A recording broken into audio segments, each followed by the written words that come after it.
Irmãos, eu venho aqui por meio desse vídeo falar aos irmãos a respeito da predestinação. Eu sei que isto é um assunto que muitos pregam por aí, e grandes teólogos vivem a pregar, e eles pregam uma predestinação fatalista, porque na Bíblia ela está escrita de tal forma. Porém, nós temos que entender que as Escrituras não se entendem da forma que se lê. Nós temos que ler e buscar o discernimento do Espírito. Eu digo isso baseado aqui em Efésios. Vamos ver o que diz em Efésios, que diz: assim como nos escolheu nele antes da fundação do mundo, para sermos santos e irrepreensíveis perante ele em amor. Todos os grandes teólogos, ao lerem isto aqui, ele já diz, olha, ele nos escolheu nele antes da fundação do mundo e ponto. Deus já determinou quem vai para o céu e quem vai para o inferno, ponto. Só que para essas pessoas que entendem dessa forma, eles teriam também que crer que o Cordeiro de Deus foi morto pelo pecado desde a fundação do mundo, ou seja, então Cristo deveria ter morrido antes da fundação do mundo. Mas nós sabemos que ele morreu há 2000 e poucos anos atrás. Então, aqui também está escrito que Deus nos escolheu nele antes da fundação do mundo. Primeiro nós temos que entender que quando a boca do Senhor fala, ele diz: assim será a palavra que sair da minha boca, ela não voltará para mim vazia, mas fará o que me apraz e prosperará naquilo para o que a designei. E a palavra aqui foi designada antes da fundação do mundo para a salvação do seu povo. Porém, ele não diz que José foi salvo e que Antônio não foi salvo.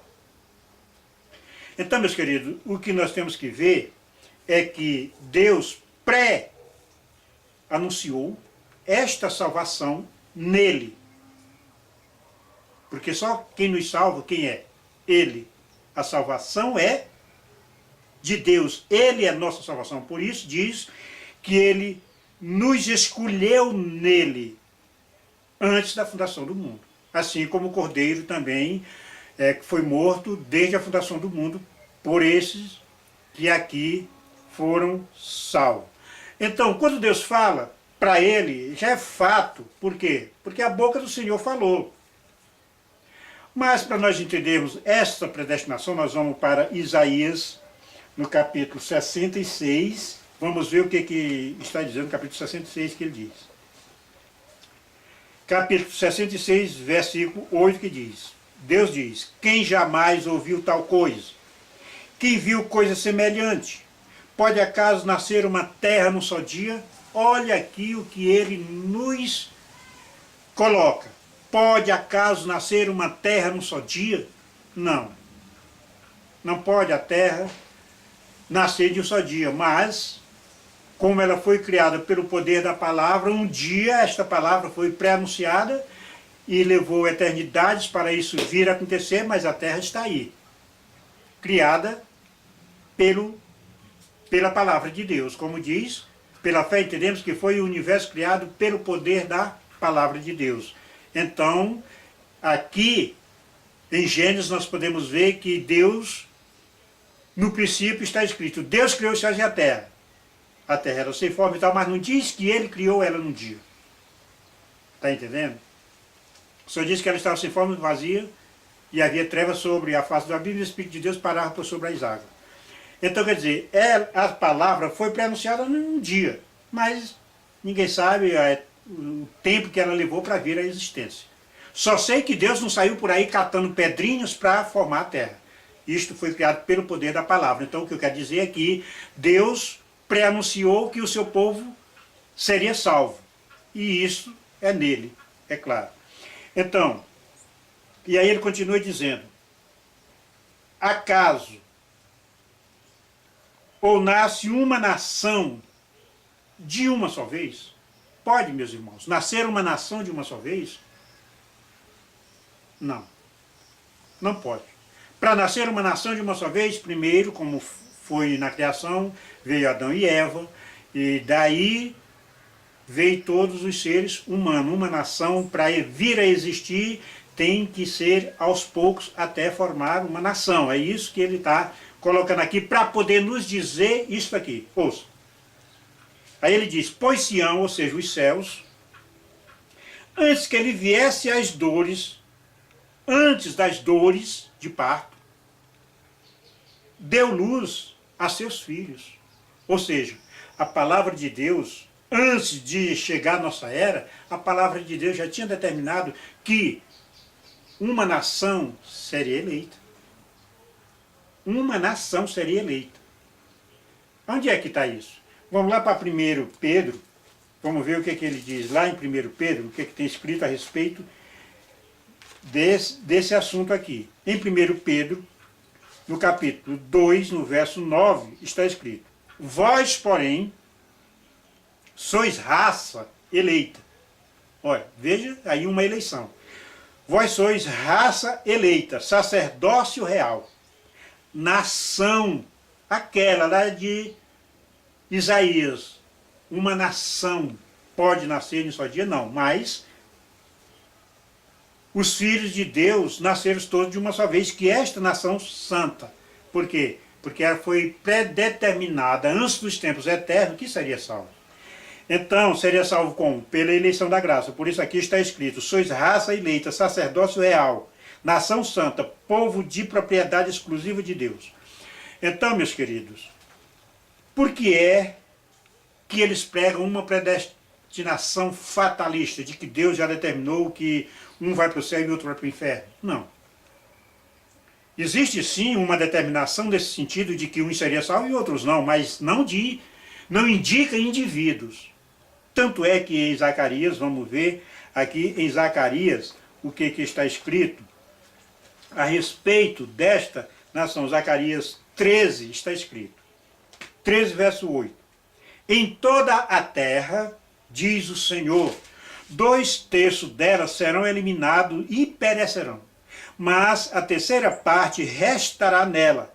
Farei passar a terceira parte pelo fogo e a purificarei, como se purifica a prata, e a provarei, como se prova o ouro, e ela invocará o meu nome, e eu a ouvirei. Ela e direi, é meu povo, e ela dirá, o Senhor é meu Deus. Então você vê aqui que Deus agora diz que vai salvar a terça parte da humanidade. Entenda, essa terça parte é esta nação santa, esta nação que será eleita, a qual foi predestinada antes dos tempos eternos em Deus, para a sua glória. Em Isaías ele diz, ele chega a perguntar se pode nascer uma nação de uma só vez. Como não pode, ele vai e nos diz, olha, mas os filhos de Sião nasceram todos de uma só vez, porque trata-se de uma nação que seria eleita, não trata de indivíduos. Preste bem atenção. Veja como é que diz aqui: farei passar a terceira parte pelo fogo e a purificarei, como se purifica a prata, e a provarei, como se prova o ouro. Ela invocará o meu nome, e eu a ouvirei e direi, é meu povo, e ela dirá, o Senhor é meu Deus. Lá em Tiago, ele diz que o homem, depois de ter sido provado e aprovado, receberá a coroa da vida. São estes aqui. Como é que vai se dar esta purificação? Nós todos sabemos que há tribulação sobre o povo de Deus. Mas o que eles pregam aí é prosperidade, que todo mundo vai se dar bem. Mas não, Deus não prega isso. Deus diz que todos serão purificados, como quem se purifica o ouro. Esses, depois de provado e aprovado, é que recebem a coroa da vida. Então, meus queridos, o que diz em Efésio é: Deus nos predestinou dele antes da fundação do mundo. E aí um diz que José vai para o céu e Joaquim vai para o inferno. Mas se isso fosse para ser entendido desta forma, estaria anulando o que diz Tiago no capítulo 5, quando ele diz: confessai vossos pecados uns aos outros e orai uns pelos outros para serdes curado os vossos pecados. Por quê? Muito pode, pela sua eficácia, a oração de um justo. E ele coloca aí o profeta Elias como exemplo, que ele, sendo homem como nós, orou para que não houvesse chuva sobre a terra, e por 3 anos não choveu. Para você ver o poder da oração. Agora, se a predestinação foi fatalista, dizendo que José vai para o céu e Joaquim vai para o inferno, qual era a moral que o apóstolo ia ter em dizer para me orar por alguém, sabendo ele que este alguém já está determinado que vai para o inferno? Deus não poderia pedir para nós orar uns pelos outros, por quê? Porque tudo já foi determinado. E ele nem poderia ter colocado nos 10 mandamentos de que ele tem misericórdia até 1000 gerações daqueles que o amam. Porque se tudo está determinado que eu vou para o céu, está falando de mim, da minha pessoa, não daqueles, daquela minha descendência. Trata-se de mim que fui determinado. Mas se ele diz que tem misericórdia até 1000 gerações daqueles que o amam, aí, meu querido, já não há mais uma predestinação fatalista dessa forma. A predestinação, meus queridos, foi dada antes dos tempos eternos sobre uma nação. Agora, os indivíduos que formam, que compõem esta nação, estão sendo escolhidos agora pela eleição da graça de Deus por meio de Jesus Cristo, Filho do Homem. Então vamos para Romanos, ver no que é que eles se apoiam. Em Romano, aqui no capítulo 8, está escrito. Olha o que diz, capítulo 8, verso 29 diz: porquanto aos que de antemão conheceu, também os predestinou, para serem conforme a imagem do seu Filho, a fim de que ele seja o primogênito entre muitos irmãos. E aos que predestinou, a esses também chamou. E aos que chamou, a esses também justificou. E aos que o justificou, a esses também o glorificou. Meus queridos, aqui eles pegam esses versos e mostram algo fatal. O que ele conheceu de antemão, antes dos tempos eternos, a esse eles predestinou lá. Agora ele o chamou, e o justificou e o glorificou. Eles iam para o céu de qualquer jeito. É isso que tem na mente deles. Porém, aqui trata-se de como Deus trata com aqueles a quem ele usou de misericórdia. Primeiro ele conheceu e predestinou a serem chamados. Por isso que diz, e aos que predestinou, a esses também chamou. Primeiro ele conheceu e os predestinou a serem chamados. Por isso diz, e aos que predestinou, agora eles também chamou. Porque ele havia conhecido e predestinado a serem chamados por seu Filho, que é o Messias, por meio de seu Evangelho, que nos chama ao arrependimento. E aos que o chamou, também justificou. E aos que o justificou, a esses também glorificou. Aqui nós temos que ver como se dá a salvação.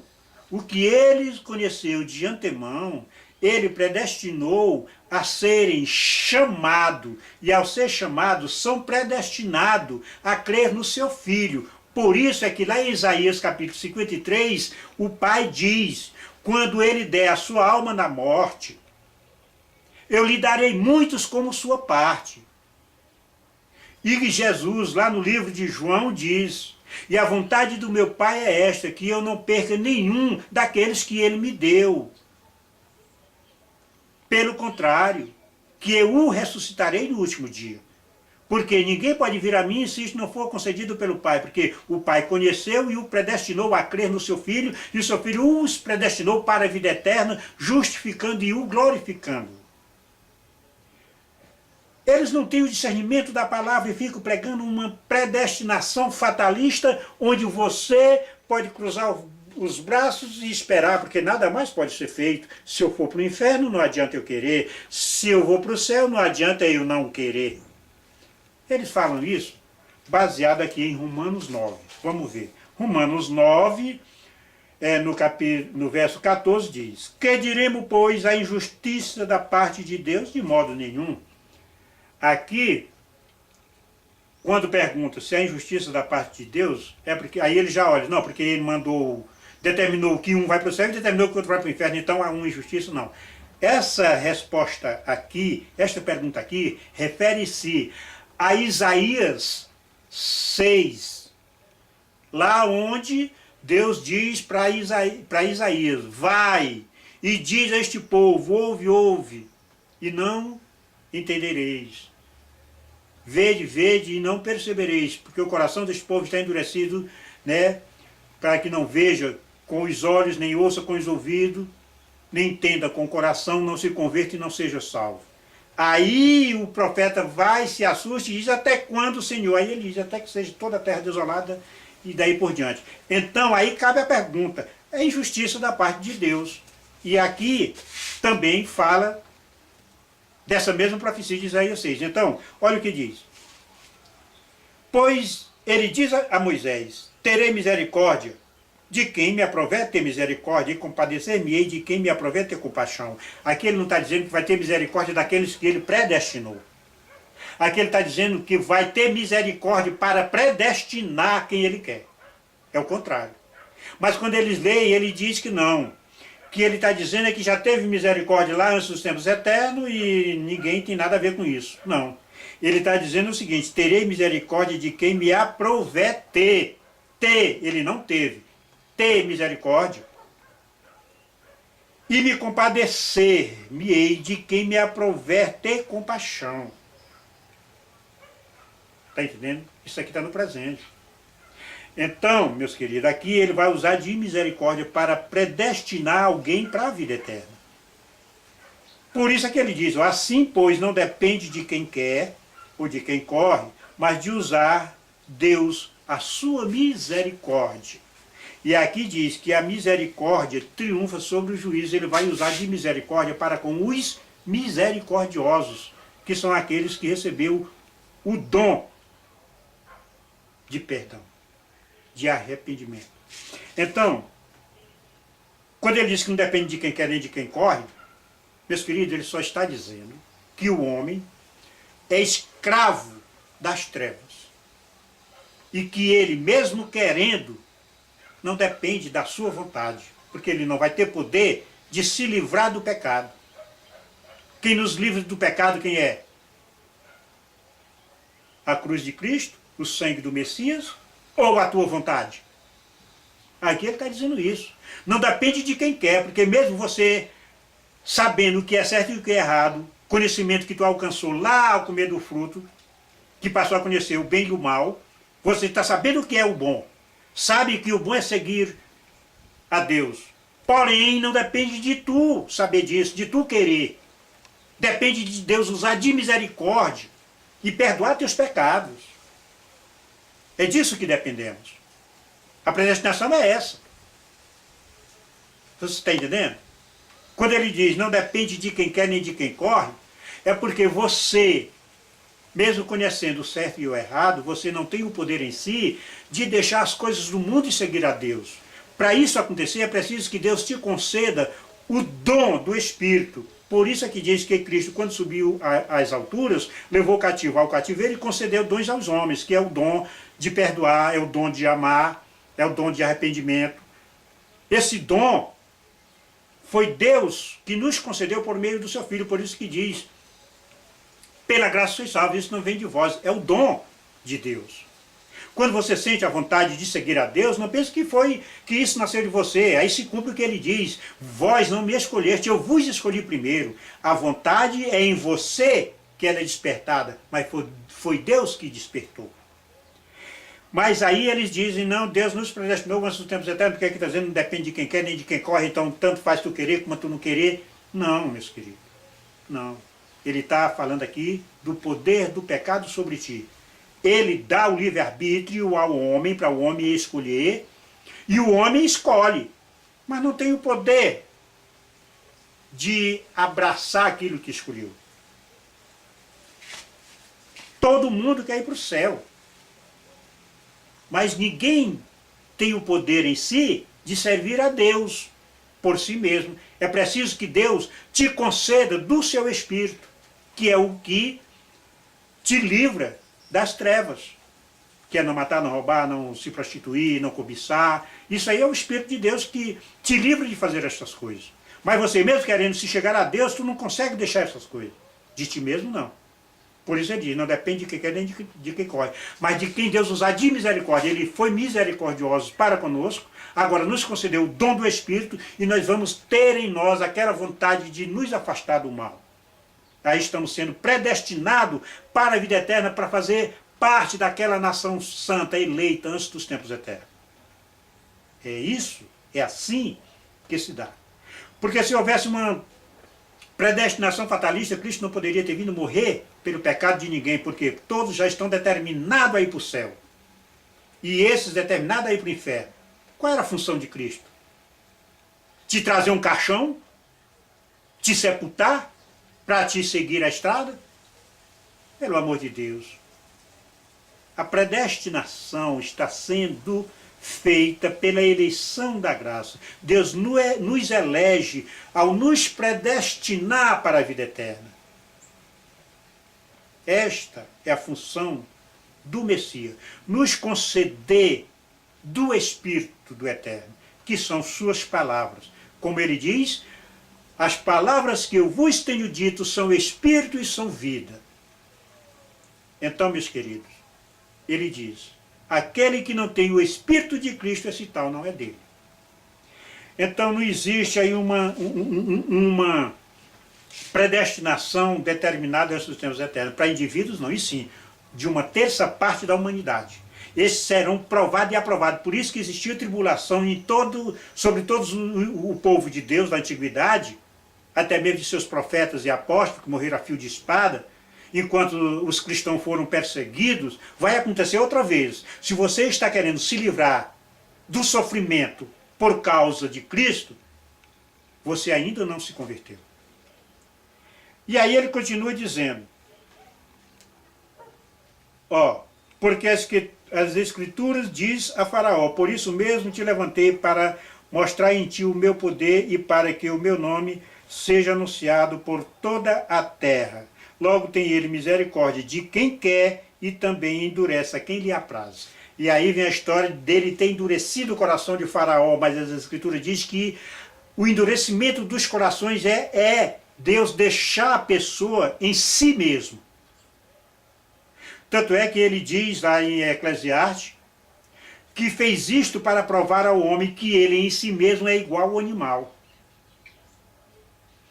sem o conhecimento de Deus. No caso de Faraó e de todos os vasos da ira preparado para a perdição, são aqueles que viveram antes da graça de Deus. Então, meus queridos, é isso que eu tenho para falar para vocês, está entendendo?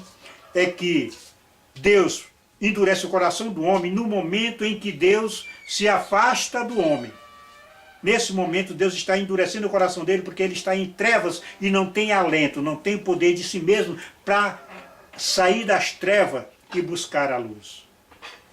É nesse sentido que fala que Deus endureceu o coração de Faraó e endurece o coração de qualquer homem. Quando ele não usa de misericórdia para contigo, ele endureceu o teu coração e tu não vai ver luz alguma.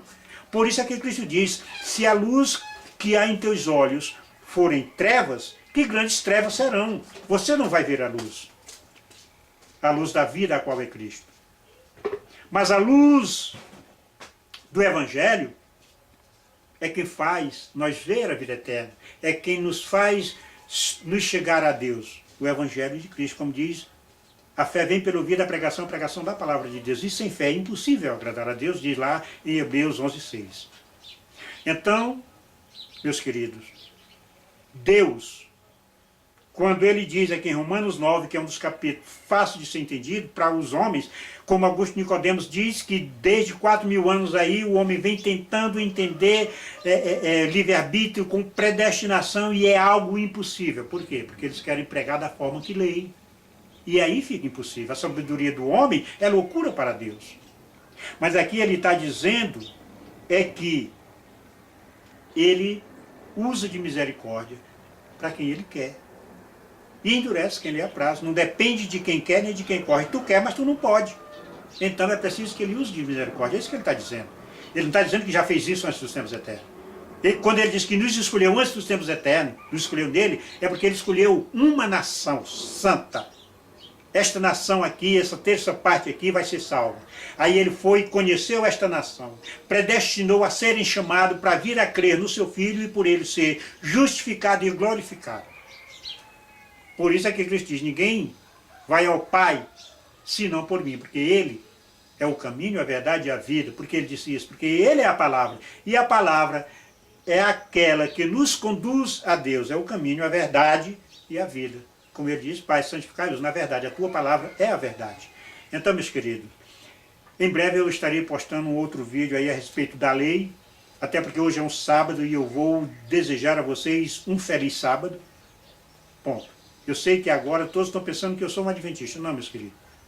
Eu não sou um adventista, mas eu conheço a palavra de Deus e eu digo a você, se você não guarda os mandamentos de Deus, você não o ama.